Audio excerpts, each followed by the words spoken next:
everyone, and welcome to another episode of VETchat. Today, I'm delighted to be joined by Olivia Oginska. Liv graduated in 2016 from the University of Poland and shortly after graduation moved to the UK to undergo surgical training. During her career development, Liv was exposed to various workplace environments and worked with veterinary professionals with diverse backgrounds, cultures, and nationalities. During the years of her professional training, Liv has been mentoring and providing mental health support to her colleagues. Her passion for veterinary wellbeing led her to undertaking a master's degree in applied positive psychology, where Liv received the life coaching and appreciative inquiry training credentials. Following several years of veterinary and peer support experience, combined with positive psychology training, Liv created the VetGoneReal platform, through which multiple individuals and veterinary teams receive coaching and mental health support. Liv is deeply passionate about veterinary workplace wellbeing, emotional intelligence, psychological safety, and creating tools that help veterinary practitioners to thrive in their career and their personal lives. So Liv, welcome. Thank you for joining us today on VetChat. Thank you so much, Kathryn. It's amazing to be here with you. So today we are going to be chatting about dealing with bullying in veterinary practice. And this is something that, to be honest, I had no idea could be so common in practice. So let's start with bullying. What does bullying mean to you, Liv? First of all, it's a very, very delicate topic. When we start talking about that, I am aware there will be people out there listening and thinking this might be about me. So I just want to acknowledge that it's a very, very delicate issue and also very close to my heart because I've been bullied. I experienced bullying in my life, so I can tell you firsthand what that involves. And bullying, it's a, let's say, kind of incivility. I think we can put that in big bucket of incivility. And there is a blurred line between incivility and bullying. When we define incivility as just rude behavior, bullying steps into more serious area where it becomes really severe. It's intentional most of the time. Someone who is the bully, they are aware that that behavior is very negative, harmful, and it has many different forms. It can be offending someone openly, it can be talking about someone behind their back, but it's always really harmful and can change somebody's life in the worst possible way. Mm-hmm. No, absolutely. Are there certain signs that you think are quite consistent, that you can identify with somebody who's being bullied? So someone who's being bullied, so the victim of that situation, those people very often withdraw. The most common effect it has on the person is, first of all, confusion. Because when you're being bullied, you might not know why. You might not understand what is actually happening. Have I done something wrong to that person? Did I deserve to be treated that way? So it causes a lot of confusion, decreases the performance. We are not self-confident anymore because we are so full of doubts. So that influences our whole professional life. And those people can be obviously sad. There can be tears. There can be anger, because of the unfairness of the situation. Different people deal with that in many different ways. Mm-hmm. Yeah, absolutely. What would you suggest somebody does if they spot these things in practice? If we witness bullying, or let's call it in general severe incivility, if someone is being treated unfairly, if someone is being threatened or harmed, then it definitely should be spoken about. It should be notified, it should be brought to the attention of our leaders, because if we don't talk about that, if we try to swipe that under the carpet, we will perpetuate the process. So it's so important to bring that to the light. Mm-hmm. Yeah, absolutely. And that's a lot, isn't it, for leaders to take on board as well, especially leaders who might not necessarily feel equipped to manage these situations. Yeah, 100%. I feel really, really bad for the leaders who need to manage those situations. But incivility and bullying, it's type of conflict, and conflict is a part of our life. So because we are different people with different points of view, different needs, when those needs clash and there's a lot of emotions, high stakes, high emotions flowing, then there will be conflict. And unfortunately, leaders, they need to manage people, a group of people with different needs and different desires. So this is where the conflict happens. And it's really challenging for the vet leaders because, first of all, when we hear the word bullying, if someone comes to us and says, I'm being bullied, it's frightening. It means something terrible. Very often the leader can take that personally. Am I doing something wrong? Am I not leading this place correctly that this occurs? Have I missed something? So it causes a personal reaction to a lot of leaders. And then we find ourselves in a situation where between two people, probably with strong opinions, both of them probably suffering, and we need to manage that. So this is where we step into pure conflict mediation. Okay, brilliant. And what would you say to owners? How could you encourage them to be proactive to prevent bullying in the workplace? So everyone who's in a leader position, practice owner, head nurse, head vet, anyone who is taking care of a group of people can try to prevent incivility, first of all, through increasing the awareness. What is it? That being rude to someone, it's not without repercussions, that there is echo that we can hear afterwards, that ripple effect that is always there.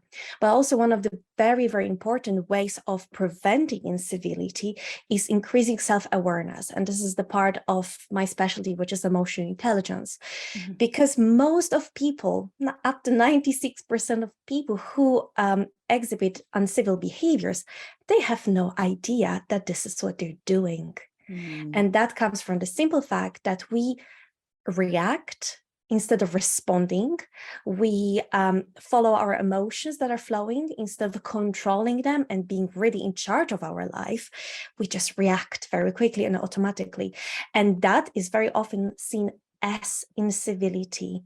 So our own suffering, our own pain turns into others' pain. So increasing self-awareness can really prevent incivility. Okay, brilliant. It's fascinating, isn't it, how different people are and how they respond so differently to different situations. No, it's been interesting. And do you think bullying can have a really negative impact on the culture and the productivity of practices? 100% on everything. Every aspect of the practice's life. It's something that we don't always see straight away because it can be indirect. But first of all, people who are involved in that uncivil behavior, in that bullying situation, the victim obviously suffers. Even the person who is the bully or who is suddenly called a bully, even though they might not have been entirely cautious of the repercussions of their behavior, suddenly they could be ostracized. It can be a punishment, not always fair also, because it's challenging to do it fairly to resolve the situation. So those two people suffer. They might even lose their job, but also the whole team. They observe those two people, the situation. They talk about that. There's gossip. The morale goes down. It means that this workplace allows that type of behaviors. So employee retention, encouraging new employees coming, that everything is influenced by that bad egg, bad situation, the negative vibe that suddenly resides within the team. And because of that, obviously, money goes down, business is not thriving anymore. It has repercussions everywhere. No, absolutely. I guess even, right at the very beginning, when you're hiring people, you should really consider the questions that you're asking people and really sussing out, is this person the right fit for your culture and your living, your values? 100%. Like you said the word values. Oh, that is so, so important to even know what my employees' values are. Do they align? But there's a caveat, because we are human and no one is perfect. Some situations can take us to another situation, create a situation in which we just don't control ourselves. So we cannot expect from someone to be always perfect. We need to be prepared that sometimes we might fail and incivility will come to the picture. So there are things that we cannot control, and being our humanity, it's not something that we can control entirely in a team. We need to embrace it, understand it, and support it, so that that's all that we can, but we can't control it entirely. Okay. Do you have any tips around, say people listening might be in practice right now, they might be the leaders of a team. Do you have any sort of tips or advice around how you would manage two parties who are sort of engaged in bullying behaviour? Yes, it's a very complex process to start with. So I'll try to give you a general advice, what you can do straight away and always apply in any difficult conversation, because it is a difficult conversation, really charged emotionally. So when you're a leader and you've got a bully and a victim, you need to speak separately to both of them. Absolutely. The conversation with the victim seems easier because that is the person that we know that's obviously suffering. We want to help them. We open our hearts. We turn our compassion on when we step into that conversation, which is wonderful. However, when we step into conversation with the bully, we tend not to have as much compassion as we should. And I really want you to know that the person who's called a bully, they're probably suffering. There's very little people in the world who are just thinking, I'm a bit bored, maybe I should bully someone. There's really not many people out there. There is some really well-hidden reason behind it. So I would say, if you go into that conversation, have your mind and heart open, because we don't want to cause even more harm. To listen to that person, to give them space to talk to us, to explain themselves, to state from the beginning, listen, I'm here to understand what happened. I'm not here to punish you. I want to have a conversation and dialogue, making a safe space for that. And absolutely, whenever you talk to either a bully or victim, create a space, time, no distractions, no one just coming to your office, no messages coming, because there can be tears. There can be a lot of suffering coming like an avalanche. Be ready for that and be really human and understanding. That's great advice. Thank you. And I've never worked in practice, but I guess, does there generally tend to be like systems in place, or should there be systems in place where employees can report bullying if they see it, or if they're in the situation themselves? I'm sure they are, and every practice is a little bit different. So it's more the job of the HR department. They try to introduce some ways of notifying safely that there's something happening. What I would encourage everyone to make sure that they have is there is a safe way to chat to your leader about a situation that was harmful, that was painful, and really prioritize those one-on-one meetings, and to do that timely. If we leave it for the next month or the 6 months review, it makes absolutely no sense. There will be even more harm happening there. So please do that timely. Okay, wonderful. Thank you. Another question that we've had in, I think we've touched upon it broadly, but any advice how we can prevent it in the first place? So like I said, the awareness, that's 100%. The self-awareness. So actually, we might not know that our behavior is annoying, is harmful, that we disrespect someone inadvertently. It might be something that is our blind spot. So if we have a healthy workplace culture where we really prioritize candor, when we prioritize cooperation, when we talk openly about our behaviors, this is where the space in which those conversations can happen. So I would much rather hear from my colleague at work telling me that, listen, Liv, what you did in that theater when you rolled your eyes, I think it wasn't right. It just felt it felt wrong. Maybe someone could suffer because of that. I would much rather hear that rather than repeating myself again and again. No one telling me that I keep doing this. And then really, it would take me to the situation where my team would not like me. They would avoid me. They would refuse to work with me. And I would be left in darkness. What is happening? And then I suffer as that uncivil person, maybe even called a bully. So having open conversation, and I call it a team constitution. So it's kind of an agreement where we all say, in this workplace, when there's a situation that is uncomfortable, we talk about that. We are honest and we accept that as a learning process, not the way to judge someone or to offend them. No, it's a learning process. Have that growth mindset that, we all love now nowadays. Love it. No, that sounds good.